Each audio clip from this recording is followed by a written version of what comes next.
Flutter, a UI framework for building apps on iOS, Android, the web, and desktop. At its core, Flutter combines a high-performance graphics engine with the Dart programming language. In development, Dart provides full type safety and stateful hot reload to help you build reliable apps quickly. In production, Dart compiles to native machine code, which means your graphics will render beautifully on any platform. Install Flutter, then run Flutter Create to create a new project. Now open the main Dart file. This is where you build your app. The UI is laid out as a tree of widgets, and the framework provides hundreds of pre-built widgets to handle things like animation, scrolling, responsive layout, and more. You can build your own widget by extending the stateless widget class. You then define your UI by overriding its build method. Now it's important to understand that everything in Flutter is a widget.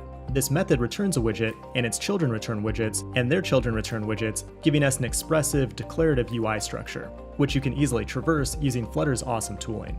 Whenever the input data to this widget changes, Flutter will rebuild the UI by calling your build method. Stateless widgets are immutable and don't have any internal data. When you have an interactive widget where the internal data might change based on user input, you can extend a stateful widget. Properties defined on this class can be reactive. For example, we might have a counter that starts at 0. Then in our build method, we have one of Flutter's built-in buttons that calls a function whenever it's pressed. It increments the counter by calling setState, which tells the framework that the widget's data has changed, causing the UI to re-render with the latest data. You can now play with this app on a real device using the Flutter run command. That's cool and all, but let's make some changes. We'll go back to our source code and center the button on the middle of the screen. Instead of writing code, just click on the button and hit Ctrl-Shift-R, then wrap your button with a center widget. Next, change the color of the button and notice how Flutter previews that color directly in your IDE. Now to hot reload the app, simply type R into the command line. It only took a few milliseconds to build a new version of our app. And notice how the state of the counter was unchanged. That's what I like to call an awesome developer experience.